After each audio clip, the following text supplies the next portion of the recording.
Некаторыя вучні і настаўнікі маладзечанскіх школ ужо паспелі адкрыць для сябе старонкі культуры, гісторыі і адукацыі Китая, пабываўшы ў гэтай краіне. Цікавасць да яе ў нашых вучняў не знікае. Тым больш, што вось ужо 3 гады ў 6-10 гімназіях працуюць у якасці валанцёраў сапраўдныя носьбіты кітайскай мовы. І заняткі наведваюць дзеці і падлеткі з розных школ, у тым ліку і сельскіх. Китайский язык на самом деле очень интересный. Сначала было, просто решила попробовать, а потом увлеклась, и мне стало интересно. И очень интересно будет съездить в Китай даже, посмотреть, как там все, как там разговаривают, поразговаривать именно вот с китайцем каким-нибудь. Мы изучали цифры, разные слова. Сначала вначале мы изучали, как говорить привет, приветствие и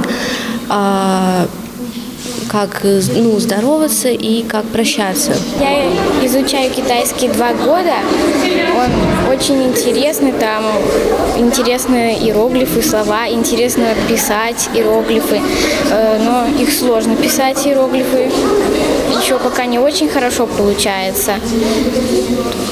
И моя мечта – поехать в Китай в лагерь. Прадстаўнікі камітэта адукацыі муніцыпалітэта Чжучжоу падчас сустрэчы з маладзечанскімі калегамі расказалі пра тыя тэндэнцыі, якія зараз назіраюцца ў эканоміцы, грамадскім жыцці і навучальных працэсах свайго рэгіёна. А падпісанне пагаднення паміж кітайскім бокам і галоўным упраўленнем па адукацыі мінскага аблвыканкама надаць супрацоўніцтву новыя накірункі. Гэта арганізацыя сумесных мерапрыемстваў і фонду для падтрымкі таленавітай моладзі, знаёмства з новымі напрацоўкамі педагогаў і выкладчыкаў, вывучэнне сродкаў і метадаў для папулярызацыі дадатковай адукацыі і прафарыентацыі. Буквально 3 недели назад 21 школьник Минской области вернулся после оздоровления в Китайской Народной Республике.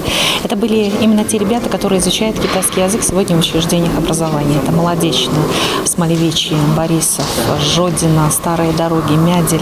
И на сегодняшний момент они делятся только положительными впечатлениями, потому что они не просто изучали Китай, они не просто общались со своими сверстниками, они так или иначе оттачивали азы китайского языка, чтобы впоследствии учиться, чтобы впоследствии получать новый навык. И подписание сегодняшнего соглашения с городом Чжучжоу тоже не случайно, потому что имеет конкретный образовательный вектор.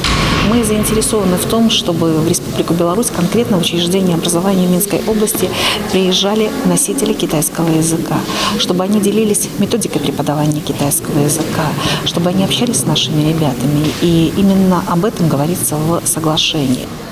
这个我们也有这种想法，这个就是两边的这个老师也会进行交流互访。Выбираем самые хорошие учителя из нашего города, приехать к вам, посмотреть, как у вас тут в вашей школе, как дети там учатся, да. Для гасцей у маладзечні была падрыхтавана насычаная цікавая праграма. У 14-й школе дэлегацыя Чжучжоу пабывала ў музеі памяці воінаў-інтэрнацыяналістаў, рэсурсным цэнтры па шахматах, асобных кабінетах і класах. Запомнілася гасцям і наведванне музычнага каледжа імя Клеафаса Агінскага. Тут пад адным дахам спасцігаюць асновы сваіх прафесій музыканты, спевакі і майстры дэкаратыўна-прыкладнога мастацтва. Для кітайскай дэлегацыі навучэнцы і выкладчыкі установы падрыхтавалі канцэрт, куды ўключылі творы розных кампазітараў эпох. А ў 10-й гімназіі гасцей вітаў іх суайчыннік-валанцёр Лю Бао, які працуе тут 2-й год і вядзе міжшкольны факультатыў па кітайскай мове. Між іншым, усё часцей ад бацькоў гучаць прапановы, каб мову гэтай усходняй краіны дзеці пачыналі вывучаць з садзікаўскага ўзросту. Гэта магчыма ў перспектыве. А вось у школах Маладзечанскага раёна кітайская грамота упісваецца ў расклад заняткаў усё больш упэўнена. Планируем и в 14-й школе открывать тоже изучение. Но и перспектива у нас это, может, год-два подготовим специалистов, своих специалистов, и будем открывать класс, где будут изучать как основной язык китайский. Не английский, немецкий, французский, а китайский. Алла Маркелова, Алексей Андреевский, МКТВ.